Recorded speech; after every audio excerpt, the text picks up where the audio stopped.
D'abord, sur les faits, ce qu'il faut retenir, au-delà de ce qui est raconté dans l'opinion ou de ce qui est donné comme morceau à croquer par des gens qui se sentent visés par une décision, la première information, comme l'ont dit tout à l'heure mes prédécesseurs, c'est une décision qui a été commanditée, si on se permet de le dire, par le Premier ministre. C'est le Premier ministre qui a constaté l'absence de plusieurs directeurs qui relèvent de ce département. Maintenant, les personnes qui étaient concernées, il y a des motifs qui étaient clairs. Le premier directeur qui n'était pas présent, il est en mission. Il est en mission à l'extérieur du pays. Ça, c'est quelque chose de connu. Ensuite, le conseiller juridique n'est pas quelqu'un à évaluer. Parce que lui, c'est un technicien. Il vient en appui à la ministre. Donc, c'est juste constater la conformité des actes avec le droit. Les instruments juridiques. Justement.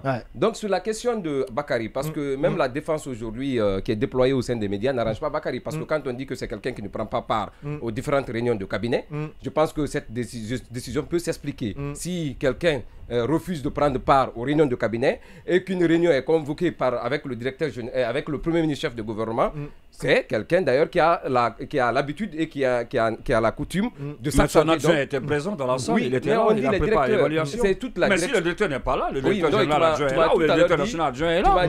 Mais quelle est l'existence? Quelle est l'existence? Quel est le fait, l'existence? Quelle est, je ne sais pas comment je veux dire ça, l'importance pour le directeur national ou général adjoint d'exister? Allez-y, allez-y, Marwan. Donc, vous savez, il faut qu'on se respecte dans ce pays. Si c'était une mission de la Guinée qui était en Russie, on connaît comment ce pays fonctionne. Est-ce qu'un directeur de ce pays peut dire non, je ne peux pas prendre part à un conseil de cabinet parce que j'ai une délégation guinéenne? J'ai lu le passage là. Il faut quand même respecter l'autorité de l'État. Je suis très ami à Bakary Keïta. C'est quelqu'un qui me rend énormément service. Quand je dis service, qui m'appelle, on échange. Ce n'est pas parce qu'il me donne de l'argent. Parce que quand je dis qu'il me rend, quand quelqu'un a ton temps d'écoute, mais je n'ai absolument rien contre lui. Pour ce cas-ci, il a tort. Pourquoi? D'abord, selon ce qu'on m'apprend, il a voyagé, vous savez, tout est parti du sommet qu'il y a eu en Russie. Il quitte la Guinée avec l'aide de son mentor, qu'on accuse, non, je ne veux pas dire de nom, mais son mentor, non, je ne dirai pas de nom. Certainement avec l'évolution du dossier, son mentor se connaissait parce que c'est lui qui a piloté la délégation guinéenne en Russie. Vous êtes directeur technique qui relève d'un département. Vous voyagez sans informer votre ministre. La ministre était surprise. Elle était surprise de constater la présence de Bakary en Russie. Ce même directeur qui n'a ni autorité, ni mandat de son ministre, qui vient signer des contrats avec d'autres pays.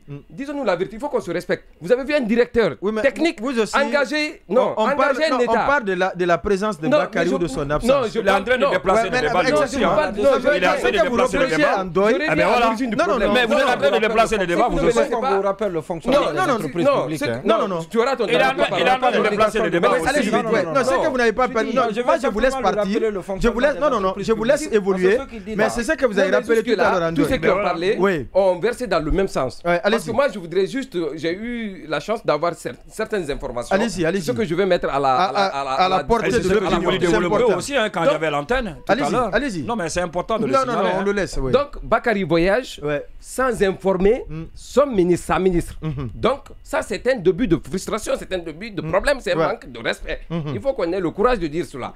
Ensuite, c'est parce qu'il a des bras longs, il a quelqu'un qui le chapeaute, qui le met dans la soute de l'avion pour voyager avec lui. Et puis, il part négocier et engager l'État guinéen à son nom, au compte d'une direction, sans informer la ministre. Vous savez, après le sommet qu'il y a eu, cette délégation est venue demander à Bakary s'il a écrit pour informer à sa ministre ou à sa parce qu'on dit que c'est une direction qui a une responsabilité qui est placée sous l'autorité technique et administrative, je ne sais pas de qui, des financières au ministère des Finances. Demandez s'il a écrit. Non, il y a deux tutelles. Il y a une tutelle financière et une tutelle administrative.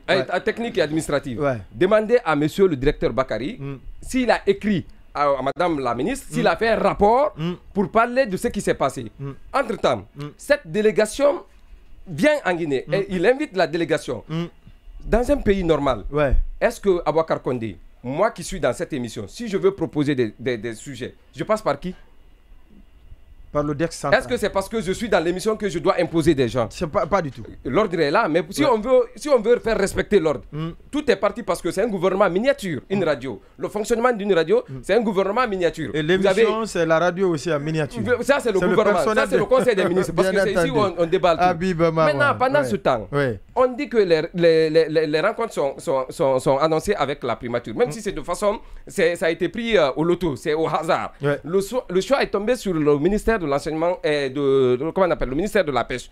Pendant ce temps, Bakary n'est pas à l'intérieur du pays. Il est où? Avec une délégation. Une délégation qu'il a invitée lui-même. Au nom de qui? Au nom de son département. Ayons le courage de dire qu'il n'a pas raison, qu'il a failli et cette sanction, il la mérite. Moi, je ne dis pas, c'est pas parce que j'ai un truc à rendre, parce que j'ai un dossier sur Charlotte lié à son histoire de famille là, parce qu'elle aussi. Non, ça n'a rien à voir avec la gestion. Non, nous parlons de la gestion professionnelle. Dès que tu vas parler, c'est important. Dès que tu vas parler tout à l'heure, les gens vont dire. Cette mise en garde, on n'en a pas besoin, Marwan. Ça, c'est une affaire personnelle, se gère en famille. Nous parlons de la situation. Elle aussi, non, mais c'est une dame aussi qui traîne trop de problèmes. C'est une évidence. Mais ce qui est sûr, pour ce cas-ci, Bakary a tort. Il faut qu'on respecte l'ordre. On est dans un temps de refondation. Mais si on accuse la ministre, c'est parce que c'est une ministre qui n'a plus de force. Non, il faut qu'on respecte l'autorité. L'autorité de la valeur à l'autorité. Allez-y, vous savez, le problème, c'est quoi? C'est par rapport à des vedettes. L'achat des vedettes. Comment est-ce qu'un directeur peut engager un État à acheter des vedettes sans que le ministère des Finances, parce qu'il est parti voir le ministre Moussa Cissé des Finances, pour engager... La société navale vient de se doter des... Non, mais attention, mais c'est encore... Non, c'est la même chose. Attention, il faut voir, le ministère des Transports a été associé. Le ministère des Transports... Oui, mais c'est leur tutelle financière. C'est leur tutelle technique. Mais demandez-vous, est-ce que Bakary a encore... Oui, mais est-ce que le ministère a été associé? D'accord. Allez-y, est-ce que la ministre est-ce que le ministère de la Pêche a été informé? Vous savez, on ne parle pas d'1 million de dollars, on parle de plusieurs millions de dollars. D'accord.